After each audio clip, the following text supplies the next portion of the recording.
Last week, we laid some foundation with the 5 W's. So I'm going to bring that up before you.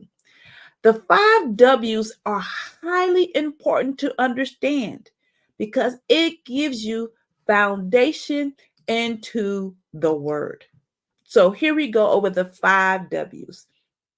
Who is the author of this book?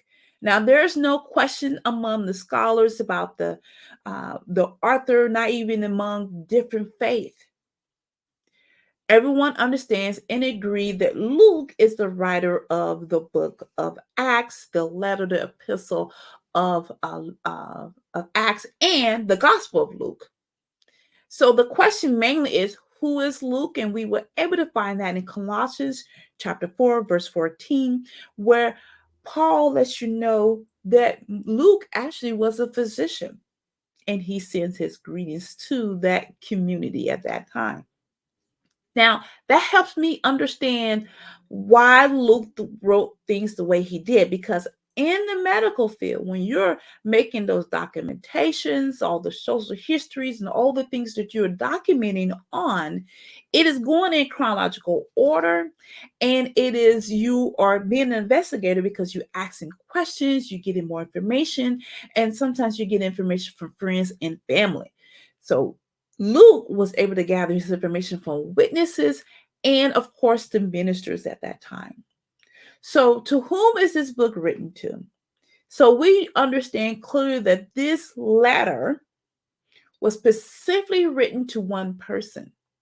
So, we're going to rephrase the question is, how does the body of Messiah glean from this letter?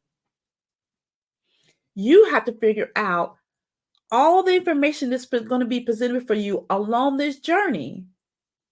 Is it lining up with what is written? That eisegesis and that exegesis, learning the difference. This is what's going to be important on your journey.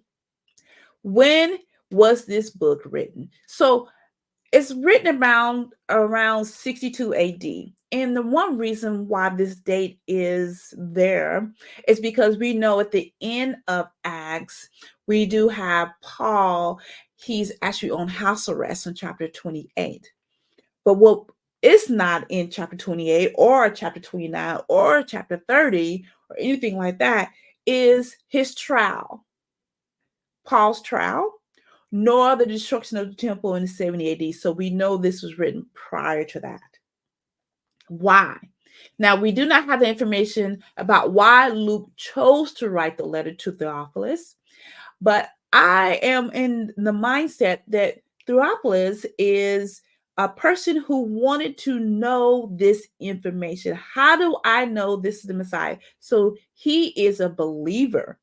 And so Luke is going through investigating every account, speaking to all the eyewitnesses and all the ministers, and he's putting things together and checking his facts to make sure that the Theophilus have a firm foundation in his beliefs, that he understands who the Messiah is.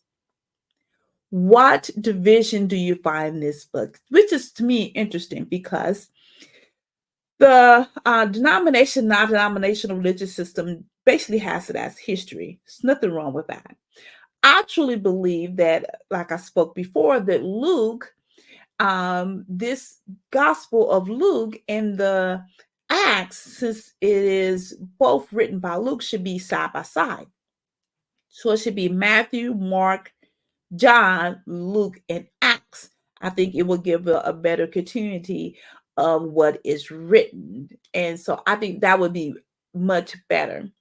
And the Acts mainly focus on, it has other ministries in there, but it mainly focus on Peter and Paul's ministry.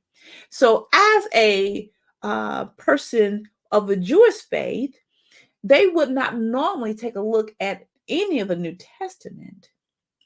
So there's not in a particular position or a division for them. So the Brit Hadashah, the New Testament is just as it is, that it is even among the Christians, it is written the way it is. Now, we are going to continue on with today's teaching. I'm going to just leave my sheet up just for a moment, and give you opportunity to address any questions. We have more in depth over these 5 W's in last week, so you can take a look at last week. And I'm encouraging you to take your time. Do not move fast. Do not try to go through this quickly. Just go through it slowly.